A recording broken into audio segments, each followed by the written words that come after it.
이대비에서 주최한 공청회에 대한 반론 설명회입니다. 이 반론에 대한 대상은 7월 19일 공청회, 작년 가을 백회총회 이대희 보고서, 그리고 공청회에서 나눠졌던 잡지 내용 3가지를 통틀어서 주요한 내용만 반론을 하도록 하겠습니다. 자세히 하려고 하면 너무 분량이 많아서 한 3시간, 4시간 넘어가도 모자라서요. 중요한 내용만 여기서 나누기로 하고 구체적인 내용들은 해븐교회 진실의 소리 카페에 자세히 순서적으로 올리도록 하겠습니다. 오늘 멀리서 와주신 분들 계신 걸 알고 있는데 전주에서 강원도에서 독자분들이 응원과 격려차 멀리서 와주신 분들 계신 걸로 압니다. 감사의 박수를 먼저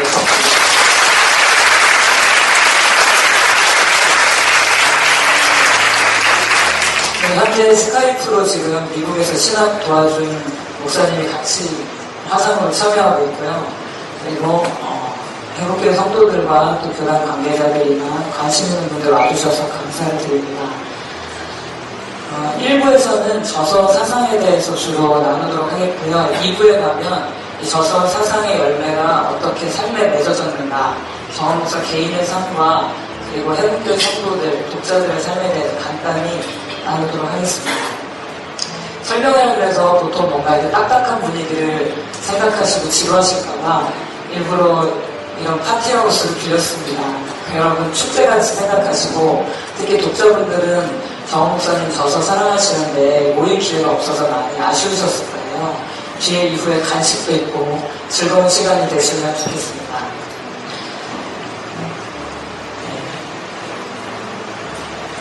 저서 사상 들어가기 전에 저희가 공청회에 왜 불참했는지 이유에 대해서 간단히 설명하도록 하겠습니다.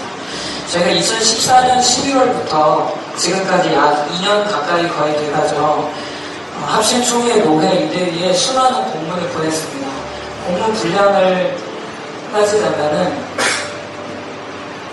공문들이죠. 864페이지 가량의 공문을 이미 교단에 발송을 했습니다. 2년 내에. 그에 대한 응답으로 교단에서 온 공문이 딱 한 장, 서신 딱 한 페이지가 왔어요.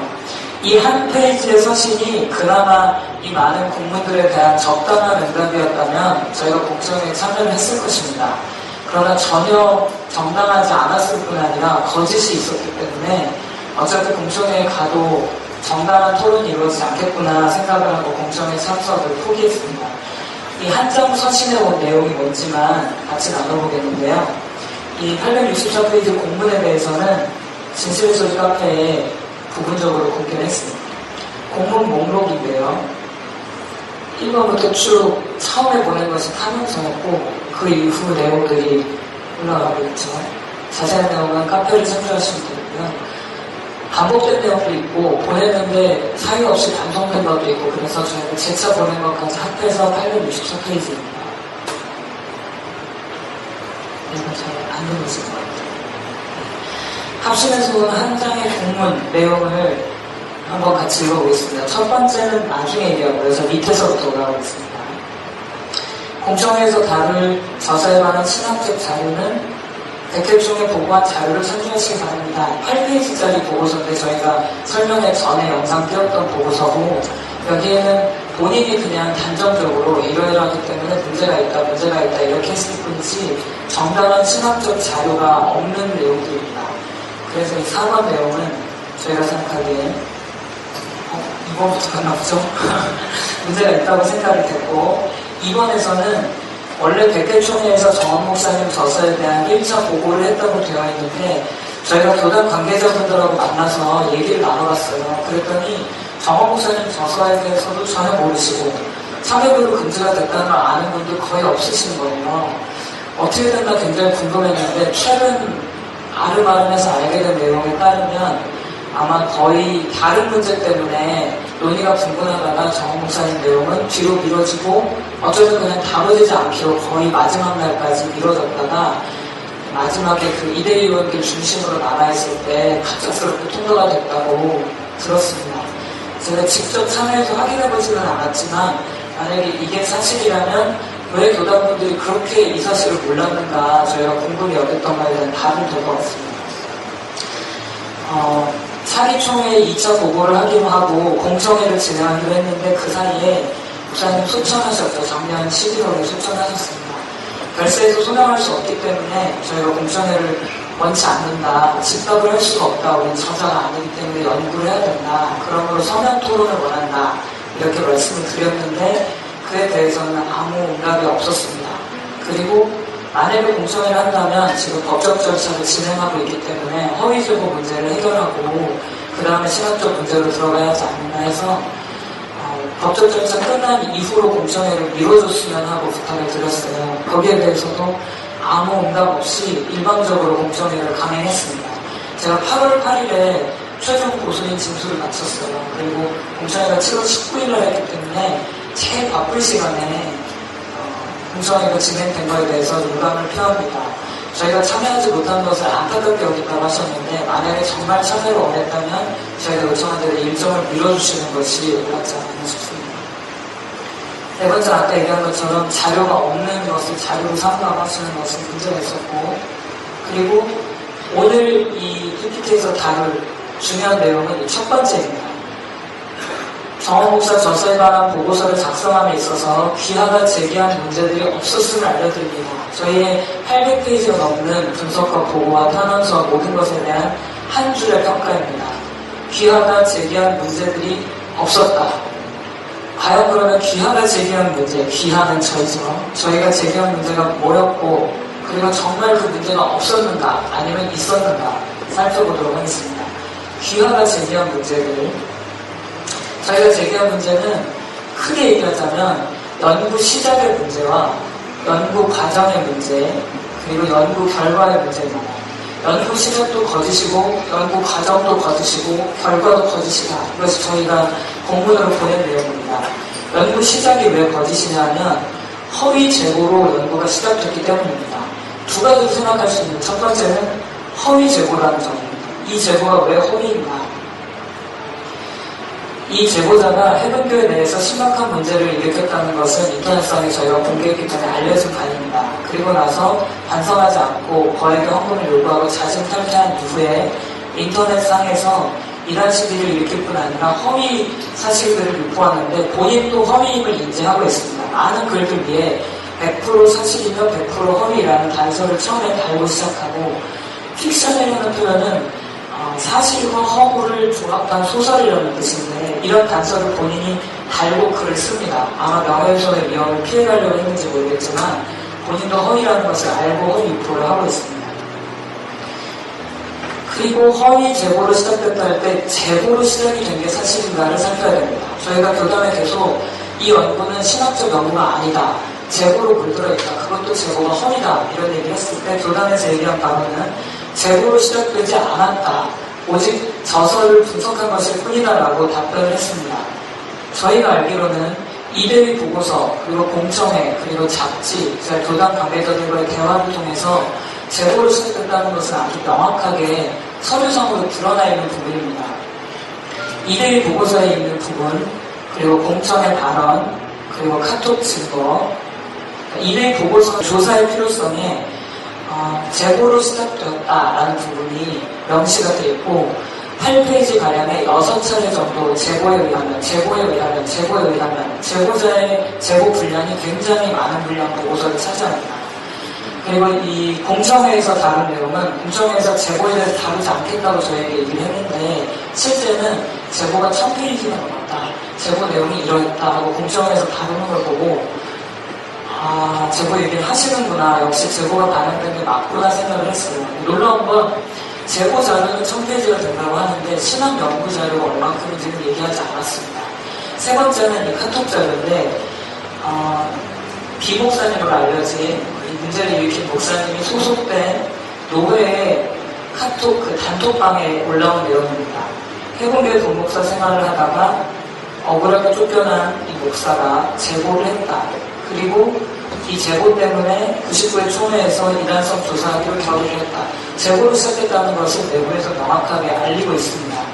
여기서도 거짓이 많은데 2014년 1월에 억울하게 쫓겨났다 이것은 명백한 거짓이죠. 왜냐하면 저희 교회에서 자진탈퇴를 하신 일자가 3월입니다. 그리고 억울하게 쫓겨난 것이 아니라 사실은 거의 범죄에 가까운 수많은 문제들이 있었고 저희가 그것을 용납하고 받아주려고 수많은 노력을 기울였기 때문입니다.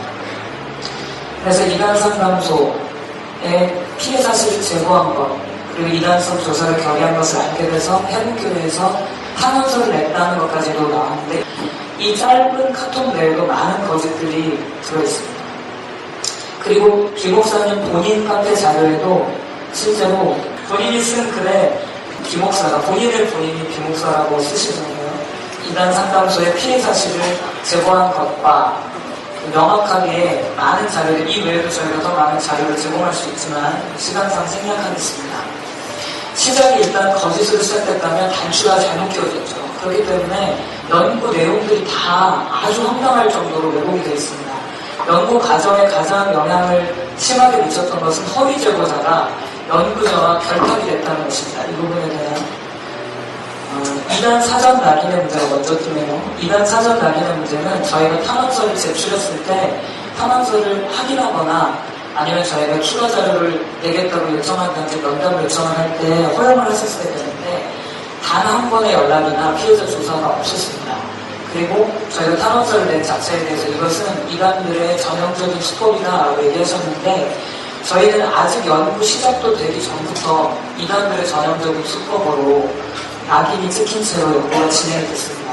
그래서 이미 결론이 내려져 있었기 때문에 연구 전에 이단이 됐기 때문에 이 모든 내용이 이단 낙인에 대한 결과로 맞춰지도록 왜곡이 되는 것을 이따가 보여드리긴 하겠습니다. 저희가 연구 과정 문제에 대해서 요청한 것이 어떤 것이었냐면 허위 제보자의 도덕성을 재조사해달라 하는 것이었습니다. 도덕성 문제에 대해서 재조사해달라는 요청을 교단에 한 이유는 저희가 법적인 절차로 가기를 원치 않았기 때문입니다. 가급적이면 세상 법에 의지하지 않고 교단 내에서 처리해주기를 바랬고 그리고 노회 내에는 권지가 분명히 기입되어 있습니다. 그래서 소속 목사에 대한 도덕성 조사를 해야 마땅한데 저희가 여러 차례 요청을 하고 탄원서 재조사 요청을 하고 도덕성 조사 요청을 했는데도 한 번도 응답하지 않고 무응답 반송이 될 뿐 아니라 아직까지도 도덕성 조사를 거부하고 있다고 소식을 드리고 있습니다. 두 번째는 2대1 내교를 공개해달라는 얘기인데 2대1 내교 공개 요청을 한 이유는 아까 말씀드린 대로 연구자와 제보자가 결탁되거나 유착되는 것이 연구에 가장 친화적인 결정타를 줄 수 있기 때문에 연구자와 유착관계가 있어서는 안 된다는 것이 제 생각이었습니다. 사적인 자리에서 이 목사님이 대표로 취임하시는 취임식에 같이 참여할 정도로 개인적인 친분이 있었다는 걸 알 수 있고 그 외에도 같은 단체 간사로 현재 일하고 계신 것을 볼 때 연구자 요청 문제가 심각합니다. 이것도 저희가 공문으로 여러 번 요청을 하고 사실 확인을 부탁을 드렸는데 그 외에 독해력 부족, 신학적 자질 부족, 논증 요락, 왜곡 이런 문제에 대해서는 이후에 다루도록 하겠습니다. 이것도 저희가 공문으로 지적한 부분입니다. 그리고 연구 자료를 달라고 요청한 것도 아까 보신 대로 자료 요청이 거부됐죠. 결과가 거짓인 이유는 그 보고서에 탄원서가 거짓이라고 기입된 부분입니다. 조사 필요성 부분에 보면 탄원서가 심각한 내용이었으나 거짓으로 드러났다라고 기입이 되어 있는데 거짓으로 드러나려면 일단 가해자와 피해자 양측 진술과 조사가 필요한 게 정상적이죠. 그러면 가해자만 조사를 하고 그 입장만 듣고 피해자는 한마디도 듣지 않은 채로 거짓으로 드러났다 한다는 것은 허위 기입입니다. 그래서 저희가 탄원서 재조사해달라는 요청도 공문으로 보냈지만 이것도 거부됐습니다. 연구 결과에 저수와 사상에 대한 허위 결론 부분도 이후에 다루도록 하겠습니다. 연구 과정, 방금 전에 얘기한 연구 과정이 거짓이다, 연구 결론이 거짓이다, 이 두 가지를 이제 다뤄야 되는데요. 연구 과정이 거짓이다라는 부분에 부주의한 연구, 그리고 이해력 부족, 그리고 의도적인지 아닌지는 모르겠지만 왜곡한 부분, 그리고 신학적으로 본인이 이해도가 부족했는지 의도적인지 모르지만 신학적인 오류들입니다. 부주의한 연구는 공천의 내용을 기준으로 할 때 두 번만 읽고 이단인 줄을 알았다라고 얘기하시는 부분에서 저는 사실은 좀 놀랐습니다. 47번이 지금 되었고, 3권은 절판을 저희가 해서 44권이 남아있는데, 그 중에 2권만 읽고 이단인 줄 알 수가 있는가, 저서 중심 사상을 거의 파악하지 않았다는 것을 보여줍니다. 책 제목도 이 2권 중에 책 제목 1권은 정확한 제목을 모르시고 여러 차례 제목을 실수하십니다. 실제 원래 제목은 의식의 깨어남을 사모하라인데 영적 깨달음을 사모하라라고 하셨다가 영의 깨어남을 사모하라라고 하셨다가 계속 제목을 실수하십니다. 정말 진실하게 연구했으면 제목을 잊어버릴 수는 없죠. 그리고 책 전체 권수를 정확히 파악을 못하셔서 40몇 권인가 50여 권인가 저술하신 걸로 압니다. 이렇게 얘기하셨는데 정확하게는 47권입니다. 교회 이름을 잘못 아셔서 크리스천 해문교회라고 언급하시는 내용을 제가 들었습니다. 적어도 교회 이름을 정확히 파악하셔야 됩니다. 그리고 인용한 내용의 각주가 저희가 꼼꼼히 더 각주 하나 살펴봤습니다. 각주 내용이 아예 없거나 아니면 틀리거나 본문 텍스트를 바꿔놓거나 왜곡한 내용들이 많이 있습니다. 그리고 판매 부수에 대해서 저희 출판사에서 아직 집계한 바가 없는데 50만 부 정도 팔렸다라고 확인 없이 얘기를 하셨는데 이 외에도 이데이 보고서에도 이것이 정말 사실이라면 큰일입니다. 이런 내용이 보고서에 기입됩니다. 보고서에는 사실 확인이 안 된 것은 기입을 안 해야 됩니다. 사실이라면 큰일이다. 아니면 아직 확인은 안 했지만 이 정도일 것이다. 이런 내용은 부주의한 연구 자세를 보여줍니다. 정원 목사님 안수인 한결에 대한 의혹적인데 이것은 2부에서 저희가 자료를 보여드리도록 하겠습니다. 그 외에도 의도적으로 모독을 한다든지 저서에 정상적으로 기입된 내용을 약간 비꼬아서 비아냥거리는 방식으로 얘기를 해서 비웃음을 일으킨다든지 이런 부분이 연구 자세로서는 그리 적합치 않은 자세라고 느꼈습니다. 다음은 이해력 부족인데요. 이건 이해력 부족일지 아니면은 의도적으로 몰아가시는 건지 제가 확인해보지 않아서 모르겠습니다. 그렇지만 저서의 중요한 부분인데 이해가 안 된다. 쭉 어떤 부분을 읽으신 다음에 이해가 안 됩니다. 한참 읽으신 다음에 판단 알아서 하십시오. 아니면 이데이 보고서에도 이런 내용이 이해가 안 되고 난상적이다 이렇게 표현을 하셨는데 사실 이 내용은 아주 쉬운 내용이고 그리고 시각적으로 검증이 끝난 내용들이고 저희가 어린아이들한테 물어봐도 그 책 내용을 보여준다면 이해되니? 그러면 다 이해된다고 하는 내용입니다. 왜 이것이 이해가 안 됐는지 일단 살펴보겠습니다. 그날 나눠주신 잡지 내용에서 이 잡지에도 나타나고 사실 이데이 보고서에도 나타나는 내용이고 당일 공소에도 비슷하게 있지만 성령의 내주하심과 성령의 나타나심에 대해서 혼돈을 겪으시는 부분을 많이 갖습니다. 정화 목사님 책에 보면 성령이 내주하신다 이거에 대해서 명확하게 기입을 하고 있고 그리고 성령이 내주하시는 성령이 나타나신다 그 나타나심과 내주하심은 다르다 이렇게 설명하고 있습니다.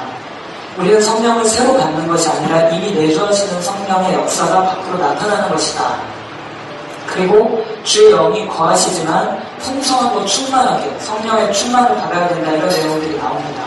이 내용이 이상한 내용이거나 이해가 안 되는 내용이 아닌데 앞에서는 내주했다고 하고 그 다음에는 또 나타났다 안 나타났다 하면서 인재 개념을 혼란하게 적어놓았다라고 말씀하셨는데 그렇지 않습니다. 이것은 일반적인 성경적인 개념이죠. 정옥사님 저서 중에 어떤 분을 인용하면서 이분의 가르침 중에 성령의 이중사역에 대해서 내용을 설명해 주시고 외적인 충만함, 아까 얘기한 나타남, 그리고 내적인 충만함, 내주하심 이 두 가지에 대해서 설명을 해놓고 어떤 목사님을 여기다가 이름을 넣었죠. 성령의 두 가지 사역이 있다. 만약에 이것이 이들이 주장하는 것처럼 혼합적인 개념이고 난상적이고 하나님의 임재를 이중적으로 주장하고 있는 것이라면 그렇다면 대천덕 신부님의 주장도 뭔가 이상한 것이 되어버리는 것이죠. 성령의 나타나심은 화산 속에 이미 용암이 있지만 어떤 적절한 시점에 마그마가 팍 폭발하는 것처럼 우리 안에 성령이 내주하시지만 성령의 충만함을 위해서 기도하고 주님께 순종하고 말씀을 따를 때 그때 성령께서 풍성하게 나타나신다는 개념이지 어떤 이상한 다른 개념이 아닙니다. 두 번째는 기도의 균형에 대한 몰이입니다. 이 균형 잡힌 조화로운 설명 이것이 정옥사의 저서 전체의 특징입니다. 어느 한쪽으로 치우치지 않고 내적인 은사라든지 아니면 너무 내면적으로 간다든지 하지 않고 정확한 균형을 항상 얘기를 하고 계십니다. 그래서 외적 충만에 해당하는 것은 강력한 기도 그리고 내적인 충만은 말씀 묵상과 깊이 있는 하나님과의 교제 이런 쪽으로 저서가 전체적으로 구성이 되어 있는데 이대희 보고서에 나온 내용입니다. 기도 소리를 크게 할 때가 있고 작게 할 때가 있고 강하게 할 때가 있고 약하게 할 때가 있다고 하면서 이것을 비판을 하는데 실제 정원 목사님 저서에는 이 두 측면에 대해서 정확한 원리를 설명하고 있습니다. 내적인 기도 그리고 바깥쪽에 뜨겁고 강렬한 기도 이것이 균형과 조화를 이루어야 된다. 기도의 균형과 조화가 필요하다.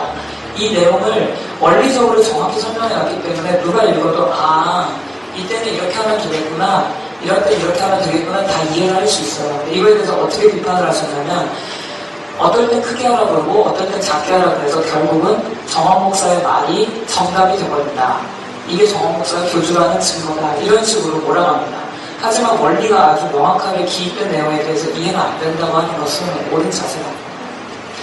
그리고 성경적으로 명확하게 나와 있는 내용을 조금 편리한 단어로 옮긴다거나 표현을 약간 바꿨지만 동일한 내용인 경우인데 이건 이해가 안 된다. 들어본 적이 없다. 이런 언급을 하시는 경우가 많아요.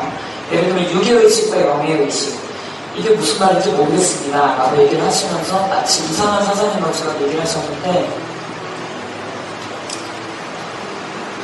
육신에 속한 생각, 유교의식이죠. 이것은 사망이고 성령에 속한 생각, 영에 속한 생각, 영예의식이죠. 이것은 생명과 평안이다. 이 평범한 내용을 이대의 주장을 근거로 평가하자면 영예의식, 육체의식 이런 게 어디 있느냐 못 들어갔다. 그러나 못 들어본 것이 아니라 사실은 로마서 8장 6절, 7절에 나오는 말씀입니다. 이 내용을 정원 목사님 젖을 방법이 워낙 아주 어린애들부터 아주 깊이 있는 학자들까지 다 이해할 수 있도록 푸셨기 때문에 성경 말씀을 쉽게 풀어서 용어를 편리하게 바꾸는 경우가 많습니다. 두 번째 성경적 내용 중에 이해가 어렵다 하신 분은 영의 각성, 이해가 안 된다. 도나 불교의 헥탈이나 힌두교의 차크라나 이런 거다라고 설명을 하셨는데요. 영적 각성이 기독교에서 사용하지 않는 언어인가? 영의 각성에 대해서는 시편 57편에는 내 영혼아 깨어나라 세 번역입니다.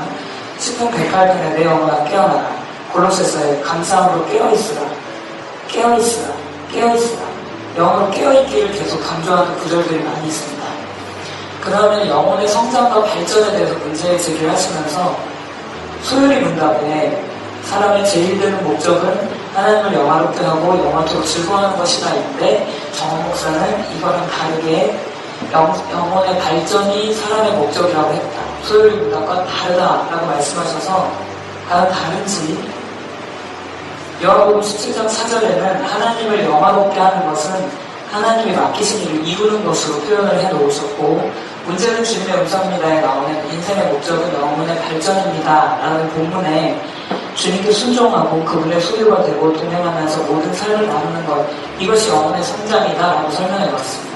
그렇기 때문에 영혼의 성장이나 발전 그리고 소유의 문답시의 1문 동일한 내용입니다. 동일한 내용이 말이 살짝 바뀌었다고 전혀 다른 내용입니다. 이해가 안 됩니다 라고 설명하는 것은 옳은 자세가 아닙니다. 만약에 영적 각성이 정말 이상한 거라면 이 챕터 제목이 각성된 자들의 반응입니다. 책 제목 누군지 말씀 안 드리지만 책 제목은 Great Awakening 거대한 각성, 깨어남 이것이 책 제목이에요. 그리고 그 내의 내용은 사람들이 나타나는 눈물이 홍수처럼 흘러내리고 큰 소리로 울고 큰 소리를 지르고 이런 현상들을 묘사하면서 영혼의 기쁨과 즐거움, 하나님의 최고의 탁월성에 대한 경탄 이런 내용이 쭉 기입이 되어 있어요. 이게 만약에 이대희의 주장을 근거로 한다면 영혼의 각성은 힌두교나 불교의 승려들이 가르치는 것과 정확하게 일치한다. 헥탈이다. 뉴에이지다. 황홀경이다 라고 하겠지만 이 저서를 지은 분은 조나단 에드워즈입니다. 이 책 놀라운 부흥과 핵심 이야기 혹은 최근에 나온 부흥론을 참조하시면 이런 내용들이 많은 페이지에 기입이 되어 있습니다. 또 하나 퀴즈. 이거는 이 영혼의 깨어남에 대해서 얘기하면서 강하게 부르짖는 기도 이런 것을 아주 이상한 것으로 몰아가셨는데 실제로 폭포수 소리 같이 기도의 파도 소리 같은 성령의 은혜를 사모하는 간절한 영혼과 이 나라와 정치, 사회, 종교에 대한 이 절박함, 미기에 대한 절박함을 표현했던 이 기도 이 기도의 현장도 그렇다면 이상하게 되겠죠. 울부짖고 이러니까. 그러나 사실 이것은 1907년 평양대공운동에 대한 묘사입니다. 한국교회 부르짖는 기도는 대부분 평양대공운동으로부터 기인됐다는 평가가 지배적입니다. 그리고 저희가 저희 교회에서 기도하고 있는 모습은 이런 것과 크게 다르지 않습니다. 영국 가정의 문제에서 첫 번째는 이해력 부족에 대해서 말씀을 드렸습니다. 두 번째는 신학적인 문제인데 신학적 문제를 두 가지로 나눠봤어요. 한 가지는 신학적인 자질에 대한 의혹. 그러니까 저희가 보기에는 이걸 이렇게 해석했다는 자체가 이분이 약간 신학적인 이해가 깊지 않구나라는 느낌을 주는 부분 한 챕터랑 다음 챕터는 보편적으로 이 부분에 대해서 기독교인들이 이단성이 있다라고 결론 내리지 않았는데 논증 없이 그냥 이건 이단성이 있다라고 몰아가는 부분입니다. 신학적 자질에서는 인간론 문제, 정원 목사님 저서의 인간론 먼저 보겠습니다. 우리는 하나님의 형상으로 지음받았다. 우리의 진짜 모습은 거룩함에 대한 열망, 하나님에 대한 사모함이다. 우리 안에 교만과 음란과 더럽고 속이 좁고 치사하고 이런 게 있지만 그러나 우리가 죄를 즐거워하거나 음란을 사모하거나 정욕을 숭배하거나 이러기 때문이 아니라 우리는 거룩해지고 싶지만 그러나 넘어지는 것이다. 우리의 본질은 하나님의 형상이고 아름다운 것이다. 다만 마귀의 꼬임에 빠져서 왜곡이 되었기 때문에 십자가에서 저주를 끝내러 담당하신 주님의 은혜를 받아들이면 왜곡에서 벗어나서 다시 아름다운 형상으로 돌아갈 수 있다. 이것이 이 정원 목사님 저서에 나타난 인간론입니다. 제가 알기로는 가장 건전하고 성경적인 인간론으로 알고 있습니다. 이 부분에 대해서 비판하면서 인간이 음란의 영, 그런 마귀의 속임 때문에 음란한 증상이 많이 되느냐? 인간은 원래 음란하다. 인간 원래 음란하지 않습니까? 여러분도 아시지 않습니까? 이렇게 언급을 하십니다. 제가 보기에 오히려 그 부분이 그렇게 언급하신 내용이 성경적이지는 않다고 생각이 듭니다. 두 번째는 세계관. 성경에 적힌 세계관은 믿음, 보지 못하는 것들이 먼저 우선되고 그리고 나중에 나타난 것이 보이는 것. 보이지 않는 하나님의 약속, 믿음 이것이 우선이고 그리고 나서 그 약속의 성취가 보이는 세계에 나타나는 것으로 되어 있습니다. 태초에는 말씀이 먼저 계시고 그리고 말씀이 피조 세계를 만드는 것으로 되어 있습니다. 그렇기 때문에 보이지 않는 것이 우선이고 보이는 것은 나중이라는 게 정상적인 사고방식인데 공성에서 비판하시면서 환경이 먼저지 어떻게 생각이나 이런 게 먼저일 수가 있느냐. 환경은 우리가 태어날 때도 그냥 타고난 건데 환경은 환경이지 이렇게 얘기를 하셨는데 그렇지 않습니다. 성경이 얘기하는 것은 보이는 환경보다 보이지 않는 믿음이 먼저라고 얘기하고 있습니다. 또 그것이 정원 목사님 저서에서 자주 언급하는 부분입니다. 그 다음에 신문인데요. 신문은 좀 어렵지만 그냥 여기 참석한 분 중에 이해하시는 분 이해하실 것 같아서 간단히 넘어가겠습니다. 공성의 발제자이신 박 목사님 얘기하신 말씀으로는 유다와 다말에 대한 얘기 언급하시면서 성부 하나님과 성자 하나님을 동일한 분으로 얘기하면서 양태론적인 삼위일체다 이렇게 몰아가셨는데 이 본문은 그런 내용을 언급한 신학적인 그 텍스트가 아닙니다. 상징적으로 하나님과의 관계를 설명해 준 것이죠. 만약에 이것이 문제가 있다면 요 밑에 이는 너를 지으신 자는 내 남편이시라. 그는 구속자이시다. 만약 그렇다면 남편이고 구속자니까 이 성경 말씀이 양태론으로 몰아갈 수도 있겠죠. 그러나 그렇지 않습니다. 만약에 양태론이 아닌 것을 확증하려면 삼위 하나님에 대한 언급이 명확하게 있으면 이건 양태론이 아니라는 증거인데 정원 목사님 저서를 보도록 하겠습니다. 지금 이 공간에 일하시는 주님의 나오는 그 앞부분에는 하나님에 대해서 제1위에 대해서 설명하고 그 다음에 제2위로 넘어와서 예수님에 대해 설명하고 그분은 사대성인이나 그런 분이 아니라 그분은 하나님이시다. 육체를 입고 오셨다. 그리고 제3위에 대해서 얘기하고 1위, 2위, 3위 이 3위에 대해서 명확하게 설명하는 긴 텍스트가 있습니다. 이 내용은 양태론 주장한다고 도저히 볼 수가 없는 내용이죠. 이 텍스트를 그냥 지나치셨거나 아니면 의도적으로 왜곡하셨거나 둘 중에 하나입니다. 인간론은 공청회에서 다룬 건 아니고 잡지 기자분이 다루신 내용인데 이 부분은 저희가 카페에 자세히 설명했기 때문에 복잡한 부분이니까 간단히 넘어가겠습니다. 인간론에서 보통 이원론으로 몰아가서 육체랑 영혼이 같이 다른 존재인 것처럼 해서 영지주의로 몰아가는 경우가 많이 있는데 정원 목사님 저서에는 영혼과 육체로 한 존재로 구성되어 있고 그리고 물질을 악하게 보거나 육체를 악하게 보지 않고 몸은 영혼의 표현으로 보기 때문에 아주 건전하고 아주 깔끔한 성경적인 인간론입니다. 이것을 이원론으로 볼 수가 없어요. 이건 이분설이라고 볼 수 있겠죠. 이분설을 이원론으로 착각한다는 것은 좀 신학적인 오류거나 아니면 이해 부족이거나 둘 중에 하나일 것입니다.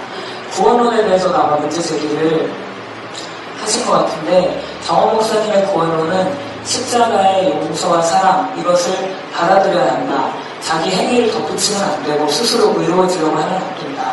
하나님의 용서와 사랑에는 조건이 없다. 이것이 목사님 저서에 일반적으로 수많은 페이지가 나오는 구원론입니다.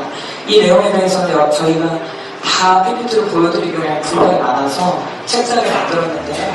여기 1부 내용에 1부, 2부 내용에 아마 구원론, 인간론 이런 관련된 정원 목사님 저서 내용이 실려 있습니다. 이거는 전체 중에 아주 일부분이고 다 찾으면 몇백 페이지가 되는 내용이 비슷한 주제로 계속 등장합니다. 성화론도 어떻게 하면 행위구원으로 몰아가 볼까 이런 의도가 좀 많이 보였어요. 왜냐하면 끼워 맞출 수 없는 내용들을 많이 끼워 맞추셔서 그렇지만 성화론에 대해서도 명확합니다. 물질 자체나 몸 자체를 부정적으로 여겨서 뭔가 고행을 한다든지 수행을 하는 이런 식으로 몰아갈 수가 없어요. 왜냐하면 물질이나 육체를 부정적으로 생각한 구절이 없기 때문입니다. 그리고 성화가 인간의 노력으로 이루어지지 않고 은혜와 안식으로 이루어진다. 이것은 저서에 너무나 많이 강조된 내용이기 때문에 더 말할 필요가 없겠죠. 이런 인간론, 신론, 기독론, 구원론, 이 신학적인 건전성에 대해서 저서에서 핵심 구절만 찾은 내용이 550페이지 정도 됩니다. 저희가 다 보여드리거나 실을 수가 없습니다. 그 다음은 신학적으로 직접적인 문제가 있다고 볼 수는 없지만 논증이 누락된 부분인데 이런 것도 여러 주제가 있는데 오늘 한 개만 다뤄보겠습니다. 귀신이 성도 안에 들어오는 것이 비성경적이다. 그러므로 이단이다. 이렇게 결론을 내리셨어요. 보고서나 공청회에서. 방송에 이건 좀 나왔습니다. 그렇지만 실제로 복음주의 진영 전체에서 합식은 어떤지 제가 정확히 모르겠습니다만 복음주의 진영 전 세계적인 복음주의자들의 의견은 아직 일치되지 않았습니다. 아주 활발한 논쟁이 일어나고 있어요. 과연 거듭난 성도 안에 악한 영이 들어올 수 있는가 아닌가, 들어온다는 의미는 뭔가, 이렇게 여러 가지 논쟁이 진행되고 있고 이것은 이단적이다라고 결정이 난 적이 없습니다. 그래서 저희가 이 부분을 신학적인 논증을 요한다, 논증을 보내달라고 부탁을 드렸는데 논증이 없었죠. 성도 안에 들어올 수 있다라는 근거는 임상적으로는 많은 선교사들을 보거나 직접 경험한 사람들의 설문 조성, 임상학적인 증거나 여러 가지 증거가 있습니다. 그렇지만 경험적이다라고 한다면 역사적인 증거로는 초대교회 사도시대 이후에 지속적으로 많은 문서들에서 귀신이 성도에게 들어올 수 있다. 그리고 성도가 귀신을 대적해야 된다. 회심자 교육 이후에 축기 사역이 있어야 된다. 세례를 행할 때도 축기 의식이 있어야 된다. 이 문서들 너무 많습니다. 저희가 이걸 다 정리할 수가 없어서 지금 이 주제, 귀신이 과연 거듭난 성도 안에 들어올 수 있는가 주제는 소논문으로 하나 정리를 했습니다. 필요하신 분들이니까 복사본을 가져오시시면 좋겠습니다. 성서적 고찰로 가자면 과연 이런 언급이 성경에 있는가? 한 가지 결론을 내리기 위해서는 아까 말한 대로 임상적인 자료, 그리고 시각적인, 역사적인 연구, 그리고 성서적인 연구, 신학적인 연구, 이 네 가지가 다 조합이 이루어야 한 결론이 아닙니다. 성서적인 고찰을 볼 때는 베드로가 이르되 아나니아야 어찌하여 사단이 내 마음에 가득하여 라고 표현을 했어요. 아나니아가 거듭난 성도가 아닌가, 여기에 물론 이론이 있을 수도 있겠지만 일반적으로 아나니아는 초대교회에 거듭난 성도였습니다. 그리고 여기에서 실족하고 넘어진 다음에 만약에 이 사람이 거듭난 성도가 아니었다면 믿지 않는 사람들을 두려워할지라도 믿는 사람들은 안 두려워했을 텐데 아나니아 사건 이후에 믿는 성도들도 굉장히 두려움과 경외심에 사로잡힌 것을 볼 때 믿는 성도들에게 일어날 수 있는 현상이라는 것입니다. 사단이 내 마음에 가득하여, 원어로 보면은 플레로, 가득하다, 채우다, 사단이 내 마음에 가득히 채울 수 있다는 것인데 이 구절은 성령의 충만함을 받으라. 이 동일한 원어, 가득하다, 충만하다, 채우다 같은 단어를 사용했습니다. 성령이 채우는 방식과 동일한 비슷한 방식으로 악한 영의 영향력이 채울 수가 있다. 그것도 거듭난 성도에게 가능하다라는 것을 성경에 일단 보여주고 있습니다. 이것은 다만 거듭남이 취소된다기보다는 외부에서 마음 안으로, 외부에서 안으로 채워 들어가는 것을 의미하는 용어입니다. 비슷한 구절이 또 있죠. 죄가 너희 죽을 몸을 지배하지 못하게 하여. 몸은 소마라는 한 공간, 몸이라는 공간을 의미하고, 지배한다라는 것은 그 공간을 통치하고 다스리고 점유하는 걸 의미합니다. 그래서 몸을 점유할 수 있다. 다만 영향력을 행사하는 것이지 중심까지 차지하는 것은 아니라는 것을 유추할 수 있겠죠. 성서적인 관찰.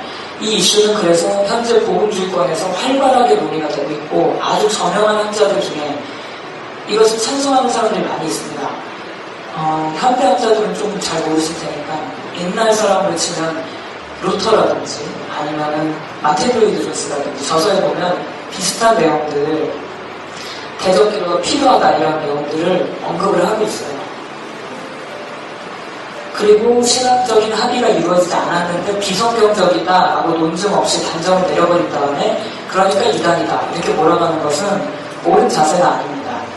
그리고 들어올 수 없다라고 주장을 한 다음에 많은 임상 경험과 신학적인 연구를 통해서 수정하는 사람들도 많이 나타나고 있습니다. 그래서 신학적인 무찰에 이데이 위원들이 만약 실수를 한 부분이 있다면 귀신이 성도 안에 들어온다라는 이 들어온다라는 표현을 잘 이해하지 못한 게 아닐까 싶습니다. 왜냐하면 그날 논의가 언급하는 걸 볼 때 성도 안에 그럼 들어오면 구원의 안정감이 사라지지 않겠는가, 구원을 귀신이 들어오면 잃어버렸다가 나가면 얻었다 그러는 게 아니냐 하는데 그런 의미가 아닙니다. 귀신이라는 것은 우리가 귀신의 소유가 된다라는 뜻이 아니라 귀신이 고통을 주고 영향력을 미치고 외부에서 압력을 가한다라는 뜻입니다. 이 정도의 뜻이라면 이것은 구원론에 있어서나 성경적으로 전혀 무리가 되지 않는 주장이죠. 그렇다면 정원 목사는 그렇게 주장을 하신 게 맞는가? 이대위원들의 산단 운동은 성령이 내주하시는데 귀신이 들어오면 그러면 성령이 나가셔야 되는 거 아니냐 이렇게, 그래서 이건 틀린 거다, 비성경적이다 얘기하지만 이건 약간 얕은 논리입니다. 실제로 어떤 상황이 되느냐면요, 그리스도에 들어올 수 있느냐 없느냐 하는 것은 오랫동안 중요한 논쟁거리라는 것을 대적기도 일본에 이미 서두에 언급을 했습니다. 이 부분이 논쟁이 될 것 같아서. 그래서 많은 이야기, 여러 가지 입장을 얘기하신 다음에 소유가 되지는 않지만 그들에게 눌리고 억압당하고 일시적으로 고통을 겪을 수는 있다. 가장 건전한 결론입니다. 이것이 대적기도 서두에 나타나는 귀신론의 건전한 기초입니다. 실제 저서에 귀신이 거듭난 신자의 중심에 들어갈 수 없다라는 구절들이 많이 등장합니다. 이 영혼의 중심부에는 들어올 수 없고 외부에서만 압박을 가할 수 있다. 이런 관련 구절이 한 두세 개 지금 제가 PPT 찾아놨는데, 만약에 이게 문제라면 이런 주장을 하는 사람들, 내가 그리스도인도 귀신 들릴 수 있다고 말한다면 독자들은 놀랄 것이다. 여러 가지 논쟁 끝에 나는 잠정적이고 조심스러운 결론을 내린다. 그리스도인도 귀신의 영향을 받을 수가 있다. 이런 주장을 한 사람이 합신 이데이에 의하면 이 사람은 이단입니다. 이 사람이 누구냐면 최근에 터프 토픽스라고 세븐클 플러스에서 나온 책인데 샌디 스톤스, 유명한 신발 가벨만한 학자의 주장입니다. 방금 전까지는 이해력이 부족했거나 아니면은 본인이 신학적으로 뭔가 오류가 있다든지 이해 부족이라든지 아니면은 논증이 누락된 상태로 본인의 좁은 견해를 그냥 이단성 있다고 몰고 가는 세 가지를 살펴봤습니다. 네 번째는 왜곡의 부분입니다. 이 부분이 되게 재밌어요. 지금 여러분 에어컨이 오늘 잘 안 나와가지고요. 수리를 하긴 했는데 좀 덥습니다. 힘드실 텐데 조금만 참아주시면 좋겠습니다. 그 이전까지는 전체 중심사상 관련된 문제이기 때문에 저희가 다뤘고요. 사실 이 부분이 더 많은데 저서의 내용을 아주 교묘하게 여기다 갖다 붙이고 이걸 빼고 앞뒤를 막 말을 바꾸고 이런 거예요. 이거 되게 재밌습니다. 어떤 식으로 저서 왜곡하는가? 저서 원문 내용이 위에 나와요. 이데이 보고서 기준입니다. 원문 내용이 나오고 중간에 그러나 아니면 뭐뭐한 게 아니라 하고 갑자기 이 원문 내용을 아주 이상하게 단어를 바꿔치기 한다든지 느낌을 묘하게 만들어서 이상한 결론으로 이렇게 건전한 내용을 주장한 게 맞는데 이런 내용을 주장한 게 아니라 사실은 이런 이상한 걸 주장한 것입니다 라고 써요. 그러면 이 그러나 전후에는 반드시 근거가 있어야 됩니다. 왜냐하면 저서에 기록된 건 요거거든요. 요거 근거가 있어요. 저서에 기록이 됐으니까. 근데 그걸 이렇게 이상하게 해석한 이유를 대야 돼요. 다른 구절들을 갖다 댄다던가 신학적인 자료나 역사적인 자료나 본인의 논리 자료가 뭐가 있어야 되는데 아무 근거 없이 그냥 이게 좋은 내용 같아 보이죠? 아니에요. 이런 나쁜 내용이에요. 이렇게 결론을 내립니다. 이게 굉장히 많아요. 이 내용 몇 개만 보겠습니다. 정원 목사님 저서에 원래 나타난 내용은 육체의 건강과 영혼의 건강이 상관관계가 있다. 그래서 영이 강하면 육체가 강하고 또 육체가 강하면 영이 강한 서로 영향이 있다. 이건 건강한 인간론입니다.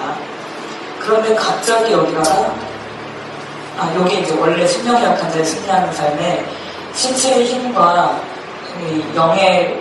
영의 상태는 연관이 있다. 몸의 상태와 영의 상태가 연관이 있다. 이거는 매우 건전합니다. 그런데 갑자기 그 다음에 그러나 그리고 결론이 어떻게 나냐면 그러나 이런 건전한 영의 관계성을 말하는 게 아니라 요가나 불교의 도와 같이 돌을 닦음으로 신체와 정신 모두를 강하게 하는 주장이다. 갑자기 이게 저는 사실 이대리 보고서를 잘못됐다고 편견을 갖고 읽지 않았고 만약에 우리가 정말 문제가 있으면 바꿔야지 이러면서 진지하게 읽었어요. 쭉 읽다가 그렇지 그러나 왜? 이러면서 그래서 제가 이게 도저히 이해가 안 돼서 근거 자료를 자료를 주지 않으십니다. 두 번째는 주님이 임하시기 위해서는 성도로서의 나타난 신앙의 자세가 있어야 된다. 그렇죠. 주님이 임하시기 위해서 말씀에 복종해야 되고 또 죄를 내려놔야 되고 이런 성도들의 사람의 역할과 성도의 자세가 있어요. 성화는 주님이 이끌어가시는 것이지만 사람이 참여하고 협조자로서 함께하는 것이 필요하다고 성경은 계속 얘기합니다. 그래서 이 성도에 마땅한 자세가 있어야 된다. 그러나 또 나왔으면 그러나 갑자기 이게 뭐가 되느냐면 어떤 훈련된 자세가 필요한 것이라는 식으로 왜곡을 합니다. 이 두 가지가 비슷한 것 같지만 전혀 비슷하지 않아요. 사람의 역할은 주님이 주도하시고 우리는 참여자가 된다 이것입니다. 그런데 훈련된 자세란 뭔가 내가 훈련을 해서 성령을 조종하는 것처럼 표현을 하는 것 같아요. 그러나 원문 표현은 이런 게 없습니다.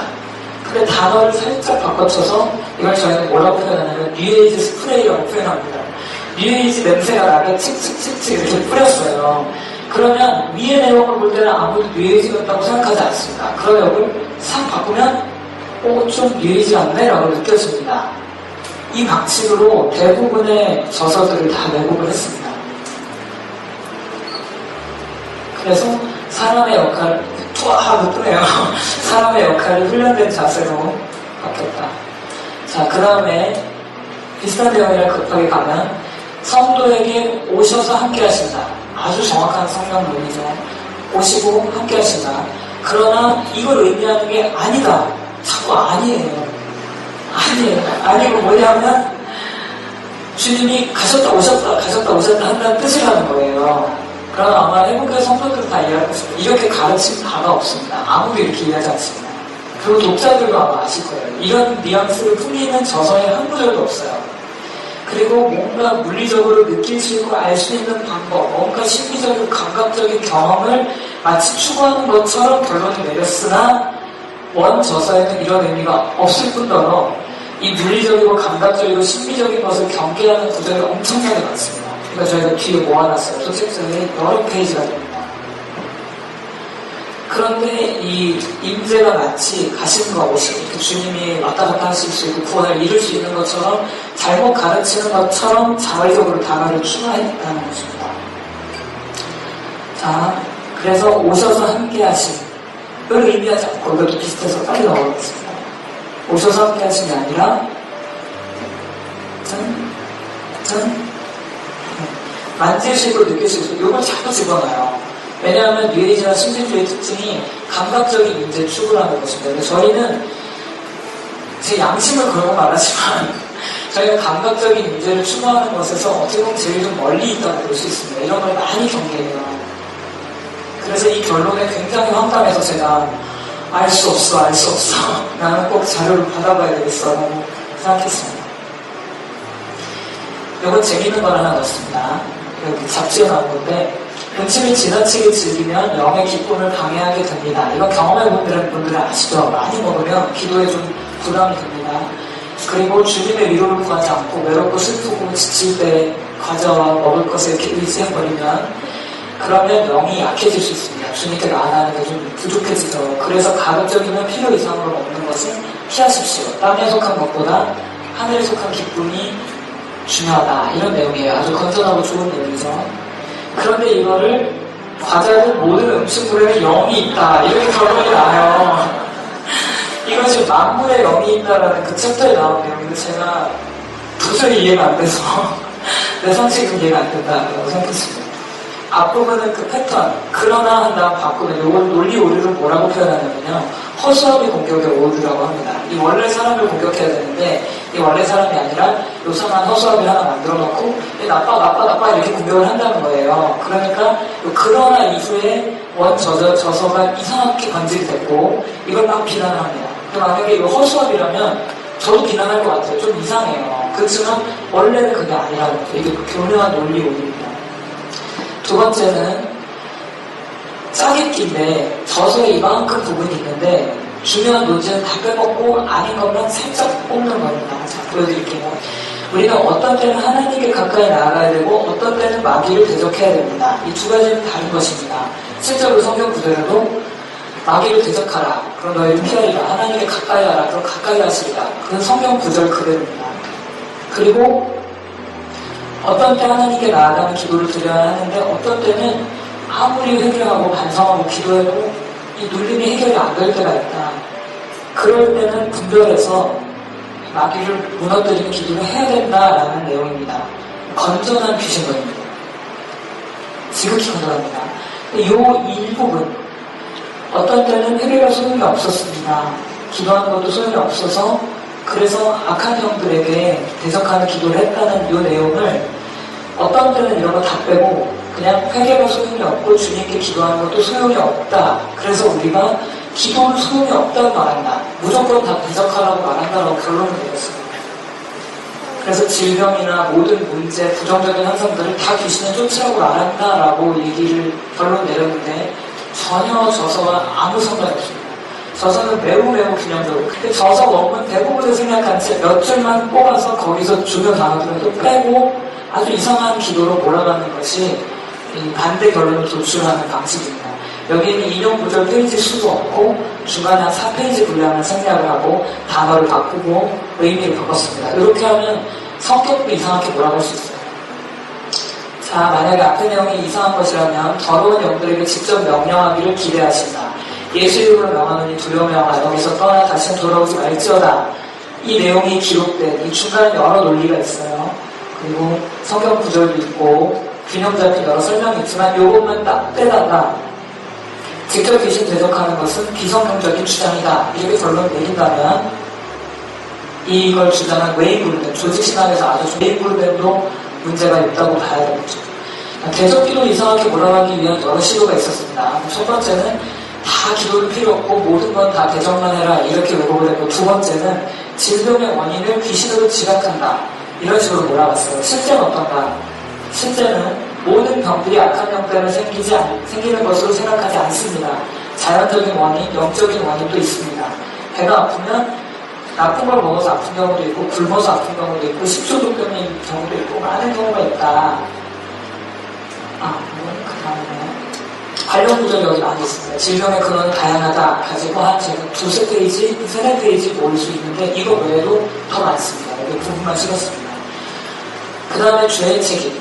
잘못된 균형을 잃어버린 대적기도를 만들기 위해서 죄의 책임을 무조건 귀신에게 돌린다. 인간은 책임이 없다. 이건 나쁜 사상이죠. 정말 그런 걸 주장했는가, 정원 목사님이. 우리가 마귀에게 속았다고 해도 책임은 우리에게 있습니다. 인간의 조상이 마귀에게 속았지만 벌이 면제되지 않습니다. 항상 책임이 있고 우리는 인간이 그걸 인정하고 책임을 져야 됩니다. 이것이 목사님의 주장이에요. 이런 구절도 여러 구절 있습니다. 근데 이걸 갑자기 아무 근거 없이 모든 책임을 귀신에게 돌린다라고 설명을 했어요. 이건 잘못되거든요. 그 다음에 대적기도를 몰아가는 또 다른 방법은 세계관. 하나님과 마귀가 마치 대립하는 관계인 것처럼 이원론적인 세계관을 주장하는 것처럼 얘기했습니다. 실제 그런가? 그리고 신앙의 목적이 마치 마귀를 멸하는 귀신 쫓는 거에만 목적이 있는 것처럼 얘기했는데 실제 목사님 저서에는 신앙은 주님을 아는 것이지 마귀를 쫓아내는 것이 목적이 아니다. 어떤 이는 하나님이 인간을 창조하신 것은 마귀를 진멸하기 위한 것이라 하는데 그런 가치관과 사고방식에는 문제가 있다.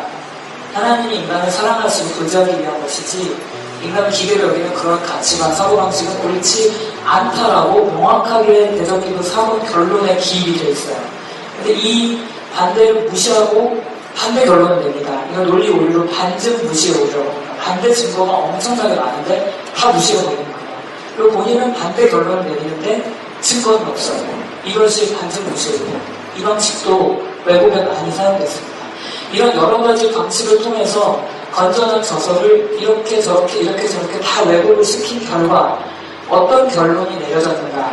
대적기도 아까 말씀드린 대로 건전한 세계관, 건전한 죄 책임에 대한 문제, 질병의 문제 모든 게 건전합니다.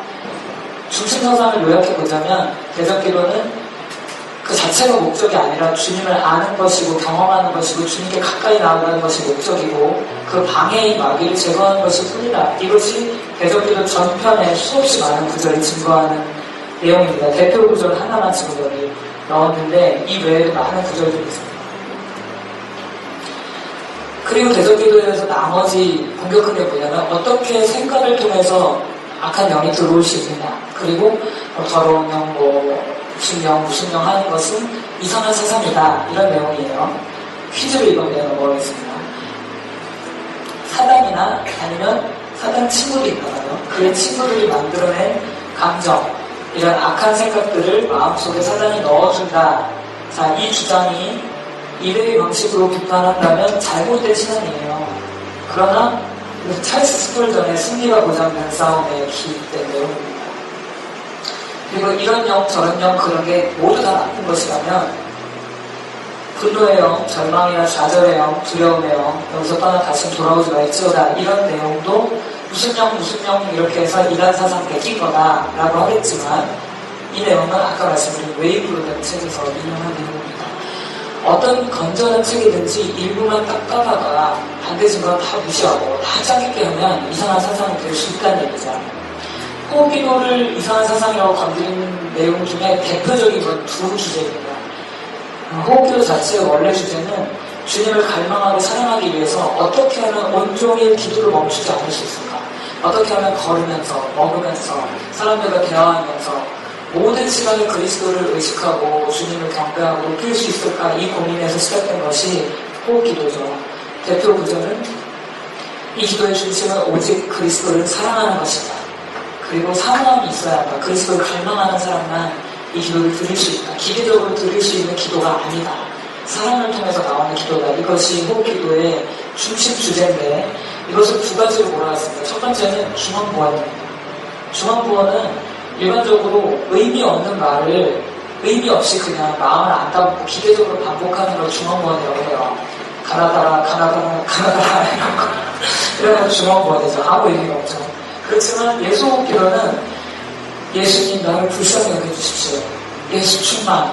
이런 것은 신론, 구원론, 인간론, 기독론, 성화론 모든 것을 축약한 성경, 육신교권 모든 내용을 축약한 가장 핵심 단어입니다. 예수, 나를 불쌍히 여기소서. 예수로 충만케 합니다. 이것을 계속 반복한다는 것이 왜 중언부언이 되는지 저는 사실 잘 이해가 되지 않습니다. 그 단어를 간절함 없이 기계적으로 반복할 수가 있나요? 우리가 예수 이름을 부를 때 기계적으로 가나다라 하듯이 할 수가 있나요? 그 피에 젖은 그 이름을 우리가 간절한 마음으로 어떻게 안 부를 수가 있습니까? 예수 기도에서 그래서 중언부언이란 반복해서 장황하게 늘어놓는 것이다 라고 이미 설명을 했고, 그리고 우리가 하는 것은 그런 것이 아니다라고 얘기를 했어요. 두 번째 몰아가는 것은 관상기도에 대한 부분인데, 관상기도는 침묵기도라고도 하고 묵상기도라고도 한다. 조용하고 깊은 기도이지만 이런 기도에는 경고가 필요하다. 위험 요소가 많이 있다라고 이미 저서에 기입되어 있습니다. 관상기도는 일치되지 않는다는 얘기예요.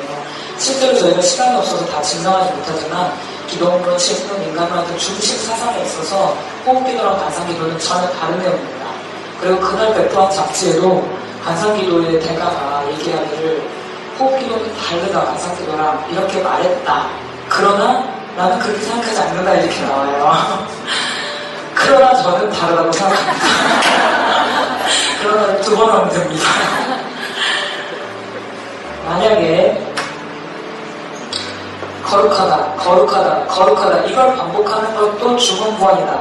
밤낮 쉬지 않고 이걸 반복하는 것도 중언부언이라면 요게 동양철학과 신앙에 근거한 주문을 외우는 것이고 기성경적인 것이라면 거룩하다 반복하는 우리 천사들은 우리 천사들을 갑자기 뜬금없이 기다리 들어서 당황스러운 천사의 삶을 살게 되는 것입니다. 네, 지금 호흡기도까지 왔습니다. 그 다음은 문제는 주님의 음성입니다. 이 제목을 보시면 주제가 나와요. 보통은 문제는 해결해야 된다. 문제 해결을 가르칩니다. 그러나 문제는 해결되어야 될 것이 아니라 그 문제를 통해서 주님이 뭔가 가르치시려는 것이 있다. 그것을 배우고 들어야 된다. 이것이 이 저서의 핵심이에요. 문제가 주님의 음성이라는 것입니다. 어떤 분이 책 신청하다가 실수로 주님의 음성에 문제가 있으니까 한번 주세요. 저희가 주님의 음성에는 문제가 없는데요. 네, 중식사상은 말씀드린 대로 양심의 소리, 환경, 마음의 소원, 감동 이것을 통해서 주님이 우리에게 끊임없이 말하신다. 주님은 한 번 오셔서 딱 구원하고 그냥 멀리 떨어져 계신 분이 아니라 우리 삶의 사소한 사건과 모든 삶에서 우리와 동행하시면서 말씀하신다. 정말 아름다운 그런 사상이죠. 그리고 아주 성경적입니다. 대표 구절은 문제는 주님의 음성입니다. 그것은 주님이 깨닫게 하시기 위해서 주시는 것입니다. 문제 자체를 막 해결하려고 하지 말고 거기서 주님의 뜻을 찾으세요. 이게 대표 구절이에요. 이걸 어떻게 몰고 갔냐면 이들이 보고서는 아니고 다른 그날 참석해서 또 다른 분이 인터넷에 기부하신 글에 문제는 주님의 음성입니다. 기복주의로 몰고 가는 내용을 보고 제가 깜짝 놀랐습니다. 그건 도저히 기복주의로 갈 수가 없는 내용들이에요. 그러니까 부분을 따면 얼마든지 할 수 있죠. 자, 사소한 일에서도 주님을 찾는다. 그렇지만 사소한 일에서 주님을 찾는다고 해서 너무 과민하게 모든 것을 영적으로 이렇게 해서는 안 된다는 균형을 위한 구절도 많이 있어요. 만약에 고장이 났다. 오늘 저희 에어컨도 고장이 났는데 영적으로만 해석하고 대응하는 것은 아닙니다. 저희 오늘 그 AS 기사를 불렀습니다. 그 컴프레셔가 고장이 났다는 것을 확인하고 지금 고쳤는데 아직 잘 작동은 안 되네요. 여튼 당연히 고장이 날 수가 있고 일반적인 문제들은 AS를 해서 고침을 받아야 됩니다. 다른 내용에서도 영적 병을 만회하면 모든 거를 영적 전쟁 놀이로제처럼 할 수가 있는데 예를 들면 사역부의 밤에 열쇠를 받았는데 문이 안 열려서 막 마귀야 이렇게 막 대접을 했는데 나중에 보니까 기름이 묻어 있었다. 그래서 휴지를 닦으니까 잘 열렸다. 이 내용이 정원 목사님 저서에 있는 내용입니다. 두 구절 다. 사람들이 너무 과민하게 하나를 들으면 너무 과도하게 극단으로 갈 위험이 있기 때문에 극단을 바로잡아주는 구절을 항상 같이 넣어줬어요. 왜 이렇게 말했다가 저렇게 말했다가 하느냐라고 얘기하시지만 사실 여러분 평균대에서 움직여 보셨는지 모르겠지만 걸어가다가 이쪽으로 치우치면 왼쪽으로 그렇구나 하다가 왼쪽으로 가라는 얘기만 듣고 너무 이렇게 나와 오른쪽으로 이렇게 하죠. 이것은 이 말을 했다 저 말을 했다가 아니라 정확한 균형과 건전한 상태가 있고 이쪽으로 갈 위험과 이쪽으로 갈 위험 양쪽을 다 주의시켜주는 것이 저서의 특징입니다. 신경이 약한 자도 아까 말씀드린 그 육체와 영혼의 건강한 상호관계에 대해서 다루는 내용이고 그리고 몸에 힘을 준다든지 운동을 한다든지 걷는다든지 이런 것이 필요하다. 그렇게 나쁜 내용이 아님에도 대표로 또 있죠. 영혼의 힘이 강해질 때 자유함이 있고 이 목표, 영적인 건강함은 나 자신의 강건하기 위해서가 아니라 하나님의 사람이 되기 위해서다. 결국은 모든 목적은 주님께 굴복되는 것이다. 그것이 바로 진정한 자유다. 이게 이 저서의 핵심 내용입니다. 이걸 어떻게 몰고 가냐면 수련을 막 해서 훈련을 해서 어떤 도나 뭐 불교나 이런 훈련을 해서 해탈을 하려고 한다. 그러나 저희 목적은 해탈과 아무 상관이 없고 저희는 주님께 순종하고 굴복하고 주님을 따르기를 원하는 게 목적입니다. 만약에 저런 게 이상하다면 기도할 때 몸이 엎드리면 영혼도 엎드린다. 기도에서 몸의 태도는 매우 중요하다. 기도에 무릎을 꿇고 있는 것 이게 중요하다. 이런 태도와 자세를 얘기하고 영혼의 상태와 몸의 상태가 연관이 있다. 이 내용이 거의 비슷하다 보니 이걸 이대로 주장을 한다면 영육관계성이 아니라 불교의 도와 같이 신체 정신 모두를 강하게 하는 것이다 라고 주장하겠지만 이것은 기도에 대한 저술로 유명한 이은 마운지의 책에 있는데 한 개만 더 할게요. 훈련이 이렇게 나쁜 것이냐 계속 훈련하면서 훈련이 마치 도 닦는 것처럼 계속 몰아가시는데 훈련이라는 개념은 아주 성경적이고 보편적입니다. 신앙훈련도 훈련이죠. 성경 읽기도 훈련입니다. 기도도 훈련이죠. 그리고 뭐 경건을 위한 훈련이 얼마나 많이 있어요. 큐티도 훈련이고. 그러나 그 모든 것을 도로 몰아가서는 안 됩니다. 경건을 위해서 훈련해야 되고 그리고 영적 훈련을 통해서 복음의 영광에 들어가게 된다. 영적 훈련은 복음과 분리된 것이 아니라 이 주장을 한 사람이 이대위 기준으로는 수도식들이 돌을 닦고 수련해서 훈련하는 걸로 보일 것입니다. 실제로 이 사람은 저명한 존 파이퍼 신학자이시죠. 거의 결론입니다. 연구 결론의 문제를 지금 저서별로 몇 개만 찍었고 그 외에도 다 하려면 지금 너무 시간이 부족해서 전체 중심 사상 관련을 어떻게 정리했는지 저희가 보여드리고 마치려고 합니다. 아까 얘기한 모든 병을 귀신이 주는 것이다 이렇게 얘기하지 않는다. 모든 병이 귀신이라고 주장하지 않는다. 성경의 지원을 받지 않는다. 모든 질병이나 고통을 귀신이라고 하고 대적하고 쫓을 수 없다. 이런 내용이 구절 전체에서 뽑아보니까 650페이지 이상이 나옵니다. 이따만한 책 하나가 나와요. 같은 내용. 저서의 중심 관심이 질병이나 문제 해결이 아니라 주님께 순복하는 것이고 그리고 질병이나 이런 것이 귀신에게 지각되어 있지 않다는 내용이죠. 두 번째는 뉴에이지는 사단의 세력이다. 그들은 인간이 모두 신이고 초자연적인 능력을 발휘할 수 있다고 하지만 그들의 최대의 적은 기독교이고 기독교를 타락하고 쓰러뜨리기 위해서 노력을 한다는 것.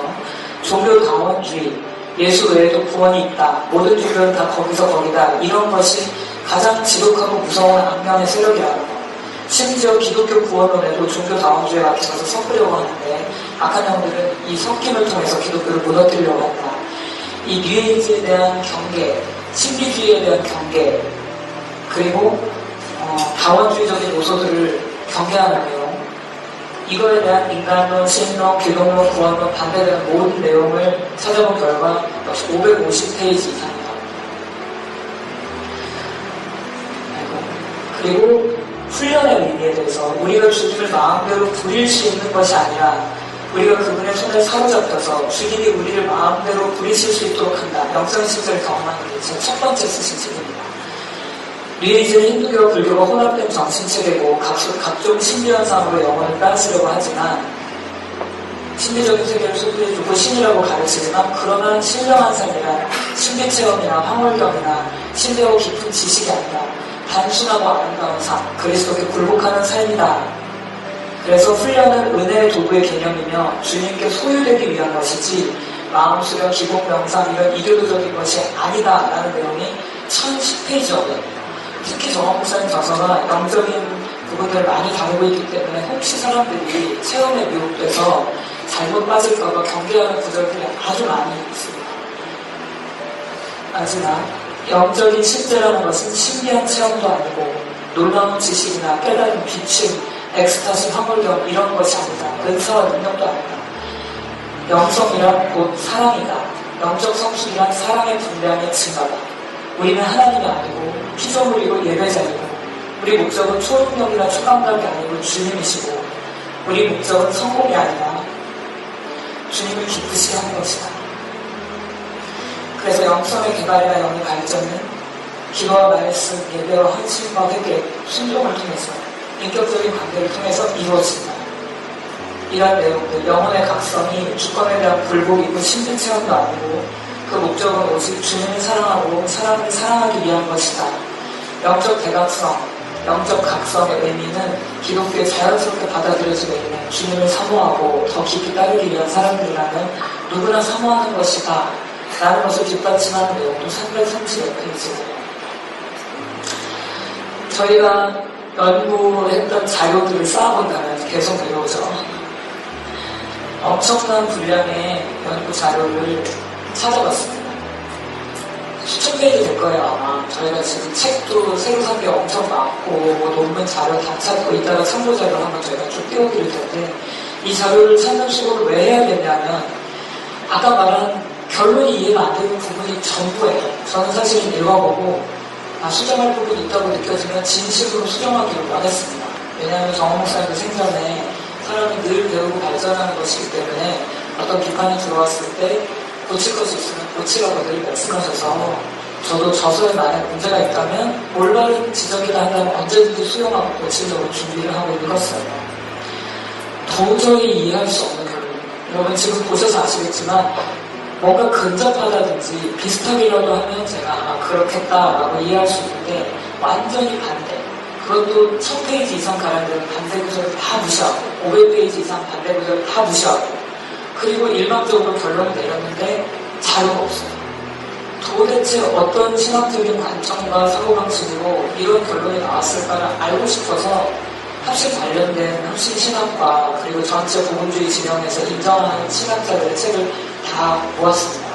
그리고 외국 저서, 외국 논문 자료, 또 우리나라 저서들 막 여러 가지를 살펴봤습니다. 왜냐하면 저희가 주관적이면 안 되기 때문에 객관적으로 틀릴 수 있다고 생각했기 때문에 아무리 객관적으로 보려고 해도 이해가 안 되는 거죠. 그래서 제가 참고 자료를 요청했습니다. 그리고 이 대회에서 온 답은 아까 말씀드린 대로 그 8페이지, 그러나로 적절된 8페이지 보고서 이것만 참고하라라는 것입니다. 여기 그냥 단정적인 결론 외에는 참고할 수 있는 각주도 없고 참고 자료 뒤에 색임도 없고 아무것도 없습니다. 무엇을 참고하라고 하는 것인지 제가 이해가 안 돼서 그러면 공청회 때라도 자세히 얘기를 해주시겠지 하고 열심히 들어봤습니다. 역시 없습니다. 오직 A는 B와 같다. 왜냐하면 내가 잘 알기 때문이다. 이런 방식이에요. 내가 10년 동안 연구해서 잘 아는데 이거는 이거랑 똑같아. 그래서 어떤 분이 나중에 질문하는 걸 제가 들었어요. 근거가 뭡니까? 왜 똑같다고 하십니까? 질문을 막았습니다. 근거가 없는 결론은 합리적이지 않을 뿐 아니라 동기를 의심하게 만들죠. 그래서 신학적, 성경적, 역사적 근거 자료가 전무한 보고서였다는 것이 저희로서는 받아들이기 어려운 이유였고 공청에 참여하기가 어려운 이유였습니다. 지금까지 쭉 PPT로 보여드린 것이 사실은 저희가 공무원으로 문제 제기를 기초적인 것을 다 했어요. 그렇지만 하나도 답이 돌아오지 않았습니다. 결론 내린 최근 보도에 나온 자료나 공청회 결론에서도 결론은 이방 사상을 거룩한 옷을 입혀서 기독교인 것처럼 하는 것이다 라고 결론 내린 것을 봤습니다. 그러나 근거는 없습니다. 다만 약간 비슷한, 단어가 하나 비슷하거나 표현이 살짝 비슷하거나 그러면 그냥 무조건 같다고 했어요. 이게 과연 좋은 결론 도출 방식인가? 만약에 겉으로 보이는 모습이나 형상만 보고 같다라고 한다면 이후에 나오는 사진 자료들이 과연 어떤 것이 기독교적인지 여러분 한번 보시기 바랍니다. A. 기도하는 모습. B. 비슷하죠? C. 점점 헷갈려지고 있습니다. D. 자, 이 중에 3개는 기독교인이고 주님께 기도하고 있는 것이고 1개는 이교도입니다. ABCD 중에 맞춰보세요. A다. B다. 모르겠죠? C다. D다. 모르겠죠? 정답은 B입니다. 힘들게 기도하는 장면이에요. 외적인 모습이 비슷하다고 얘가 이교도인데 너희도 비슷하게 기도하니까 너희도 다 이교도야. 이런 식의 논리 도출을 하고 있어요. 아주 황당한 방식입니다. 사실은. 이렇게 하면 라마단 그 금식기도 기간이 이제 이슬람이에요. 그러면 누가 금식기도 하고 있으면 너 혹시 이슬람적인 랩 빠진 거 아니니? 이렇게 말할 수도 있어요. 그리고 성경을 막 읽는다거나 암송한다거나 이런 거 할 때 혹시 너 경전을 읽는 그런 마음을 하는 거 아니야? 이렇게 할 수 있어요. 그래서 표피적인 연구는 무서운 것입니다. 하나만 더 보여드릴게요. 자, 세례 사진이 아닌 것을 찾아보세요. 첫 번째 A, B, C, D. 보통 이 D를 많이 찝으시더라고요. 표정이 저렇게 웃을 수가 없다. 정답은 C입니다. C. 이게 힌두교의 그 겐지스 강에서 목욕하는 그 의식이 있대요. 그러나 외적으로 보기에는 물에 들어가는 것이기 때문에 다 비슷해요. 그러니까 저게 이상한 거니까 너희도 다 이상해. 이런 방식이에요. 어떤 식으로 지금 논리를 진행하냐면 미조 집회를 내가 많이 안다. 나 미조 집회 10년 동안 연구해서 아는데 진짜 집회에 이런 부분이 미조 집회랑 비슷하기 때문에 너도 미조 집회야. 이렇게 결론을 딱 내렸어요. 그러나 미조 집회랑 진짜 집회의 정확한 차이점, 기독론, 인간론, 신론, 구원론 이런 부분에서 명확한 차이점을 제시하고 이런 건 비슷하지만 이런 부분이 다르기 때문에 진짜다. 아니면 이런 부분까지 비슷하니까 너도 가짜다. 이런 정도의 깊이 있는 연구가 전혀 진행되지가 않았습니다. 그래서 제가 교단에 보냈어요. 메일을 제가 아니라 유정 목사님 보내셨죠. 거기 내용이 뭐였냐면 기독론, 구원론, 신론, 인간론에 문제가 없는데 왜 이것을 인간으로 몰아갑니까? 기독교냐 아니냐를 가릴 수 있는 교리가 있고 교단 간의 차이를 나누는 교리가 있는데 지금 공격하시는 부분은 기독교냐 아니냐를 나누는 이단이냐 아니냐를 나누는 핵심 교리가 아닙니다. 라고 보냈어요. 이레이 보고서를 보고 거기에는 기본적인 신학에 대해서 공격을 하지 못했기 때문에 그걸 보고 아마 그에 대한 답으로 그 잡지, 그날 나눠주신 잡지에는 이원론이라든지 뭐 구원론 이런 걸 공격하려고 애를 쓰시는 적이 보입니다. 그렇지만 전혀 맞지 않습니다. 중심 사상에 있어서 정원 목사님 저서가 빗나간 부분이 없어요. 저희가 그 미국에서 지금 신학 박사과정 하고 있는 분하고 계속 컨택하면서 연구 자료를 주고받고 저서도 계속 토론을 하고 있는데 너무나 건전하다. 지극히 건전하다. 라는 평가를 받고 있습니다. 신학적인 부분에 있어서는 자신감을 가지셔도 될 것 같습니다. 라는 평가를 받아요. 그런데 왜 이걸 자꾸 몰아가느냐면 어떤 부분에서 본인이 잘 경험하지 못한 체험이라든지 아니면 교단 간의 약간 신앙 색채 차이 때문에 그 부분을 이상하게 몰아가는 부분이 있어요. 멀리서 사람의 영을 감지할 수 있느냐 이상하다 하는데 저 멀리서 네가 나랑 지금 만나기 한참 전부터 내 심령이 네 상태를 감각했다. 너 왜 랩을 받았니? 라고 얘기했죠. 그러면 이게 이별 보고서에 따르면 속임과 사기의 헷갈리예요. 그래서 이 부분 얘기하면서 정원 목사가 그렇게 주장하는 것은 사람들을 두려움에 빠지게 해서 내가 영을 잘 안다. 뭐 이렇게 해서 시킨 대로 하게 하려는 교주적인 것이다. 이렇게 몰아봤는데 이거는 엘리사도 비슷한 경험을 했습니다. 그리고 내가 몸으로는 떨어져 있지만 영으로는 너희와 함께 있어서 너희 행한 자를 이미 판단했다. 이 경험은 역시 비성경적인 주장이고 신비주의다라고 할 수 있겠지만 이것은 사도 바울의 경험입니다. 표면적인 그 주장, 이것이 얼마나 성경까지도 이단으로 몰아갈 수 있느냐를 알려드리는 영적 각성 관련된 내용이에요. 이거는 아까 얘기했기 때문에 넘어가겠습니다. 부분번이 하나 더 있어서 지금부터 나오는 내용이 저희가 참고 저서들 목록이에요. 쭉 위로 뜰 텐데 여기 저희가 쌓아놓은 저서는 총 지금 절판된 거 뺐고 절판된 거 뭐 아이들 동화나 뭐 이런 간단한 내용들이어서 저희가 절판한 내용이고요. 이 저서들이 왜 이렇게 포스트잇이 많냐 하면은 저희는 굉장히 합리적인 사람들입니다. 그래서 그냥 감정적으로 우리 편이 옳아, 너는 틀려 이렇게 못해요. 그래서 그쪽 주장이 정말 맞는가 매우 심사적으로 책을 다 살펴봤습니다. 그리고 책과 반대된다, 이 이들의 주장과 반대된다고 생각되는 부분에 포스트잇을 지금 넣은 거예요. 그리고 반대되는 구절들을 다양한 펜으로 일일이 다 체크했습니다. 다 반대 구조예요. 그들의 주장과 다르다. 궁금하시면 이 책을 한번 넘겨보시면 될 것입니다.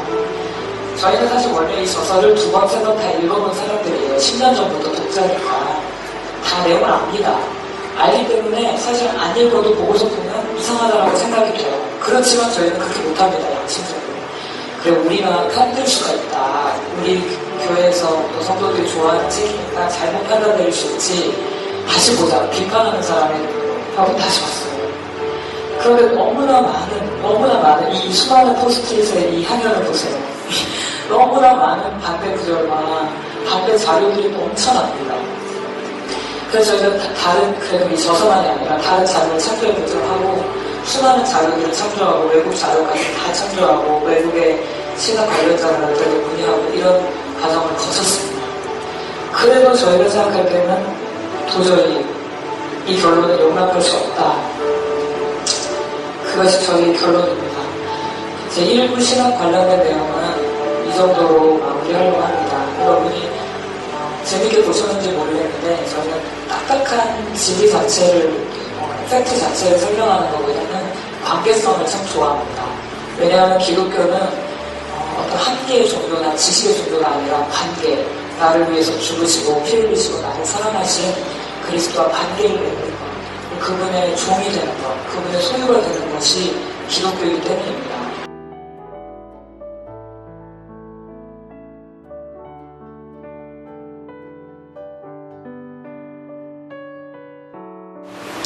마지막 마무리하면서 같이 기도하고 마치도록 하겠습니다.